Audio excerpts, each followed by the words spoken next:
Hello everyone. आज का topic है हमारा राव ब्लैकवेल थ्योरम। इस टॉपिक से हम लोगों ने राव ब्लैकवेल थ्योरम के कंसेप्ट के ऊपर एक वीडियो बना दिए हैं। आज का वीडियो में हम लोग देखेंगे टोटली एमसीक्यू। यहाँ पे हमारा टोटल 10 नंबर ऑफ एमसीक्यू हम लोग आज स्टडी करेंगे और देखेंगे डिफरेंट एग्जाम में किस तरह से राव ब्लैकवेल थ्योरम से क्वेश्चन पूछा जाता है। आप अगर स्टैटिस्टिक्स से जुड़े कोई सा भी कॉम्पिटिटिव एग्जाम की प्रिपरेशन ले रहे हैं तो ये वीडियो आपके लिए बेस्ट रहेगा। देखिए यहाँ पे क्वेश्चन नंबर दिया गया है। पहला क्वेश्चन होगा आज का। ये क्वेश्चन में दिया गया है which of the following is a primary goal of the Rao Blackwell theorem. तो हम लोगों को क्या पता है कि राव ब्लैकवेल थ्योरम हमें क्या प्रोवाइड करता है, एक नया एस्टिमेटर प्रोवाइड करता है जिसका वेरिएंस मिनिमम होता है। तो ऑप्शन में क्या दिया गया, to improve the efficiency of an estimator. क्या एफिशिएंसी इंक्रीज करता है? तो एफिशिएंसी, क्योंकि एफिशिएंसी मेजर करने के लिए हम लोग अगर T1 और T2 दो एस्टिमेटर दिया गया है ना, वेरिएंस ऑफ T1 और वेरिएंस ऑफ T2 दोनों निकालने के बाद अगर आपका वेरिएंस ऑफ T1 अगर आपका लेस हो ना, इक्वल नहीं लेस होगा, तो ये ज़्यादा आपका क्या रहेगा, एफिशिएंट रहता है। ठीक है, ये ज़्यादा हमारे पास एफिशिएंट रहता है। तो हम लोग यहाँ पे टू इम्प्रूव द एफिशिएंट क्या, हाँ ये बात तो डेफिनेशन में था, तो ये ऑप्शन हो सकता है। तो दूसरा ऑप्शन को देखेंगे, क्या कंसिस्टेंट हो सकता है? नहीं। टू कैलकुलेट द बायस, ऐसा भी नहीं था। To find the maximum likelihood, नहीं। तो हमारा option number A as a correct हो जाएगा। तो हम लोग एक्सप्लेनेशन को देखेंगे। To improve the efficiency of an estimator, यहाँ पे दिया गया है उसका रीजन। तो हमें पता है राव ब्लैकवेल थ्योरम हमें क्या प्रोवाइड करता है। राव ब्लैकवेल थ्योरम हमें प्रोवाइड करता है एक दूसरा estimator with the help of sufficient statistics. तो इस तरह से हमारा ऑप्शन नंबर ए करेक्ट हो जाएगा। क्वेश्चन नंबर 2 पे क्या दिया गया है, if T is a sufficient statistics for parameter theta and theta hat is an unbiased estimator of theta. तो हमारे पास टी क्या है, सफिशिएंट स्टैटिस्टिक्स है कोई पैरामीटर थीटा के लिए, और थीटा हैट हमारे पास is unbiased estimator of theta. तो थीटा हैट जो होगा ना वो एक एस्टिमेटर है। एस्टिमेटर क्या होता है, बेसिकली वो जो सैंपल ऑब्जर्वेशन से बनाया हुआ फंक्शन होगा। What does Rao Blackwell theorem state that, ये राव ब्लैकवेल थ्योरम हमें क्या कहते हैं कि एक्सपेक्टेड वैल्यू ऑफ थीटा है टी। ये बेसिकली क्या हो जाता है कि एक्सपेक्टेड वैल्यू ऑफ हमारे पास पहला जो एक अनबायस्ड एस्टिमेटर रहता है उसका, और conditional distribution of sufficient statistics का। अगर आपको नहीं पता है तो आप लोग जाके इसका कंसेप्ट वाला वीडियो देख सकते हैं। क्या होता है कि हमारे पास ये जो एस्टिमेटर होगा, यहाँ पे थीटा हैट मतलब एस्टिमेटर, और कंडीशनल एक्सपेक्टेशन किसका देखेंगे, ये सफिशिएंट स्टैटिस्टिक्स का कंडीशनल एक्सपेक्टेशन देखेंगे ना। तो हमारे पास क्या हो जाता है, वो हमारे पास कुछ नया एस्टिमेटर आता है। तो सोच लेंगे कि हमारा नया एस्टिमेटर T2 है। तो अगर T2 होगा नया एस्टिमेटर, तो ये क्या होना ज़रूरी होता है कि ये हमारा एक्सपेक्टेड वैल्यू ऑफ T2 हमारे पास थीटा होना ज़रूरी होता है, मतलब T2 हमारे अनबायस्ड एस्टिमेटर होना चाहिए। तो ये expected value of theta T is an unbiased estimator of theta होना चाहिए। बायस्ड वाला तो करेक्ट नहीं होगा, कंसिस्टेंट वाला भी नहीं, एंड हाईएस्ट वेरिएंस ऐसा भी नहीं है। तो इस तरह से हमारा option number A as a correct हो जाएगा। ओके, देखेंगे ऑप्शन क्वेश्चन नंबर 3 को। Which of the following properties is true for Rao Blackwell estimator. ये सेम चीज़ दिया गया है।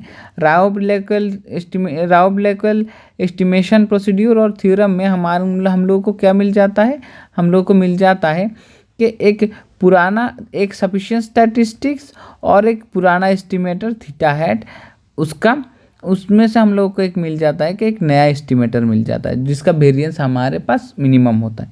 अब वो क्या है, highest variance than theta hat, नहीं ऐसा बात नहीं है। इट्स ऑलवेज बायस्ड, ये भी नहीं है। It has same or lower variance than theta hat. अगर आपका पहले से एस्टिमेटर थीटा हैट है ना, तो क्या होगा, वेरिएंस ऑफ थीटा हैट जो होगा, ये तो पहले से एस्टिमेटर था आपके पास थीटा हैट। अब जो नया एस्टिमेटर आया है ना T2, उसका वेरिएंस क्या होगा कि इससे लेस और इसके बराबर बन सकता है।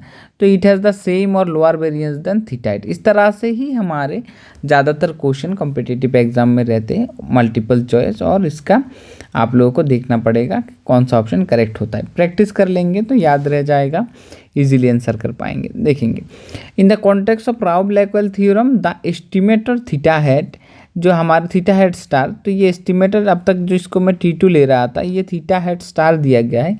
Is said to be complete estimator when कब ये कंप्लीट बनता है? जब T is sufficient and complete, तब ये कंप्लीट एस्टिमेटर बनता है। हाँ, क्योंकि सफिशिएंट एंड कंप्लीट होने के बाद ही बनेगा।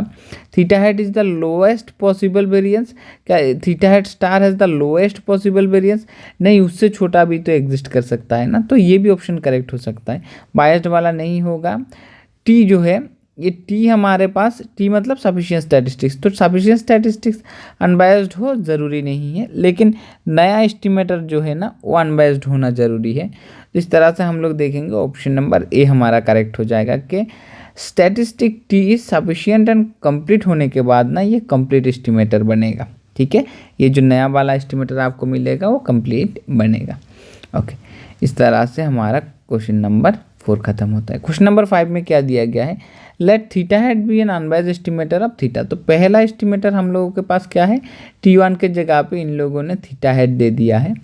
Is an unbiased estimator of theta, तो मतलब एक्सपेक्टेड वैल्यू ऑफ, आप अगर एक्सपेक्टेड वैल्यू ऑफ T1 लेंगे या चाहे expected value of theta head लेंगे तो आपका ये थीटा के बराबर बन जाएगा।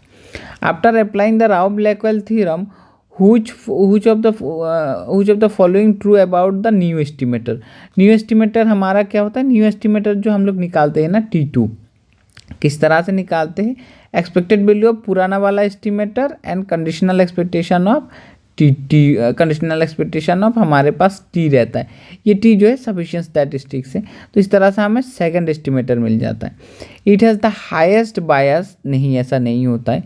It has the lower variance than theta hat. हाँ, ये lower variance of theta hat होने का मतलब है कि ये T1 से ना, T1 का मतलब ही तो थीटा हेड है, तो उससे छोटा आता है ना, तो it has the lower variance than theta hat, ये का ऑप्शन करेक्ट है।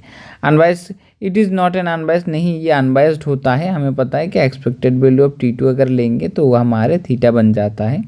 It's always produce the maximum likelihood estimator, तो ये भी करेक्ट नहीं होगा। इस तरह से ऑप्शन नंबर बी हमारा करेक्ट होगा। यहाँ पे छोटा छोटा एक्सप्लेनेशन दिया गया है, आपको अगर उस फिर भी डाउट रहता है ना, एक्सप्लेनेशन नोट डाउन कर लीजिए, बहुत हेल्पफुल है। देखिए क्वेश्चन नंबर 6 में क्या दिया गया है? Which of the following statement is true, statements about the Rao Blackwell theorem is correct? कौन सा हमारे राव ब्लैकवेल थ्योरम के लिए करेक्ट होगा? तो यहाँ पे दिखाई भी दे रहा है ऑप्शन नंबर सी। देखेंगे पहला कैसे नहीं होता है कि इट कैन ओनली लिखा है, ठीक है, मैक्सिमम लाइक, तो ओनली मैक्सिमम तो नहीं होता है। The sufficient statistics must be complete for the theorem to work, नहीं, हमें सफिशिएंट स्टैटिस्टिक्स निकालने के लिए बोला है। मस्ट बी कंप्लीट ऐसा कोई ऑप्शन हमारे पास नहीं था। It can be use to improve any estimator, हाँ, क्योंकि हमारे पास पहले एस्टिमेटर T1 होता था, राव ब्लैकवेल यूज़ करके T2 ले आते हैं, और उसका एफिशिएंसी क्या होता है? उसका वेरिएंस मिनिमम होने का मतलब है उसका एफिशिएंसी जो होगा ना, एफिशिएंसी इसका ज़्यादा रहेगा। वेरिएंस जिसका कम, एफिशिएंसी उसका ज़्यादा। Rao Blackwell estimator is always biased, ये तो गलत बात है। हर ऑलवेज अनबायस्ड होने पे वो एक बात था, ठीक है। तो हमारा option number C as a correct है। यहाँ पे छोटा सा एक्सप्लेनेशन भी दिया गया है। क्वेश्चन नंबर 7 देखेंगे, ये डिफरेंट टाइप्स ऑफ क्वेश्चन है जो बहुत सारे एग्जामिनेशन में आपका पूछा गया है, वहाँ से ही आपका मेनली ये सोर्स है, तो आप लोग इसको बहुत अच्छे से प्रैक्टिस कीजिए, ये क्वेश्चन रिपीट होगा। तो यहाँ पे देखिए, let T be the sufficient statistics for the parameter theta. अगर टी आपके सफिशिएंट स्टैटिस्टिक्स हो जाते हैं पैरामीटर थीटा के लिए, theta hat is an unbiased estimator of theta. अब तो इसका मीनिंग है हमारे पास जो T1 होता है वो दिया गया है थीटा हेड, ये theta hat is an unbiased estimator of theta. What does Rao Blackwell estimator expected value of theta head T guaranteed, क्या गारंटी करता है कि हमारा ये वाला, ये इसका मीनिंग क्या है? इसका मीनिंग है हमारे पास T2, तो ये गारंटी करता है हमारे पास लोअर वेरिएंस होगा। किसके कंपैरिजन में? इसके भी कंपैरिजन में, मतलब T1 बोलेंगे चाहे तो थीटा हेड बोलेंगे, इसके कंपैरिजन में इसका वेरिएंस जो होगा ना, इसके वेरिएंस के कंपैरिजन में इसका जो वेरिएंस होगा वो मिनिमम होगा, वो तो हमें पता है। तो it will have same variance of theta, हाँ सेम भी हो सकता है। It will have lower variance of theta, ये ज़्यादा प्रेफरेबल होता है। इट विल बी हायर, नहीं ऐसा नहीं होता। It will be same as beta, bias of beta, नहीं ऐसा नहीं होगा। तो हमारा ऑप्शन नंबर शायद हाँ बी करेक्ट है। It will be the lower variance of theta hat. Equal to condition भी आ जाता है, तो हम लोग देखेंगे कि इक्वल टू होने से एक्चुअली ज़्यादा अच्छा रहता है कि अगर इसका मिनिमम रहेगा ना, सेकंड वाले का मिनिमम रहता है, तो लोअर वाला करेक्ट रहेगा। ये डेफिनेशन से ही हमारा कंसेप्ट है। अब देखेंगे उसके बाद का question 8 number question, which of the following condition must be hold true for a Rao Blackwell theorem to apply. देखो कौन सा कंडीशन हमारे पास ट्रू होना चाहिए। The estimator must be consistent, ऐसा नहीं है। क्या हम लोगों को जो T1 और T2 देखना पड़ता है, क्या ये कंसिस्टेंट है? नहीं। एस्टिमेटर मस्ट बी अनबायस्ड, ये सही बात है। एक्सपेक्टेड वैल्यू ऑफ T1 लेंगे वो भी थीटा आना चाहिए, एक्सपेक्टेड वैल्यू ऑफ T2 जो लेंगे वो भी थीटा आना चाहिए। तो the estimator must B, sorry ये नहीं, ये वाला ऑप्शन भी, the estimator must B an unbiased, ये तो नहीं होगा MLE। और मस्ट बी सफिशिएंट, ऐसा नहीं बोला गया। Statistics must be sufficient, not necessary, ऐसा कुछ भी मेंशन नहीं है। तो हमारा कौन सा ऑप्शन करेक्ट हो जाएगा? Option number B as a correct हो जाएगा। देखेंगे 9 सेकंड लास्ट क्वेश्चन यहाँ पे दिया गया है, theta hat be an unbiased estimator of theta after applying the Rao Blackwell theorem, which of the following is true about the this one.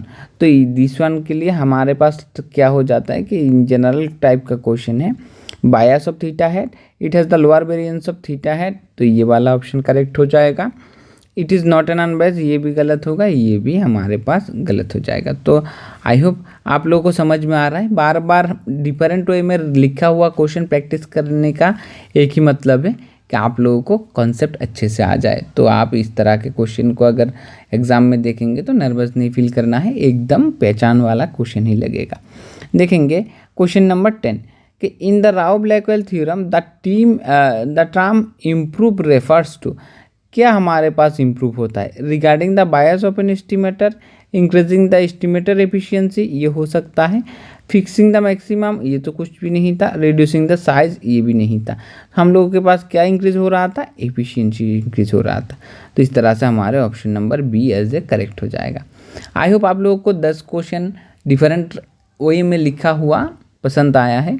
अगर आपको पसंद आए तो please like share and subscribe कर दीजिए ताकि थोड़ा मोटिवेशन मिल सके। Thank you for watching.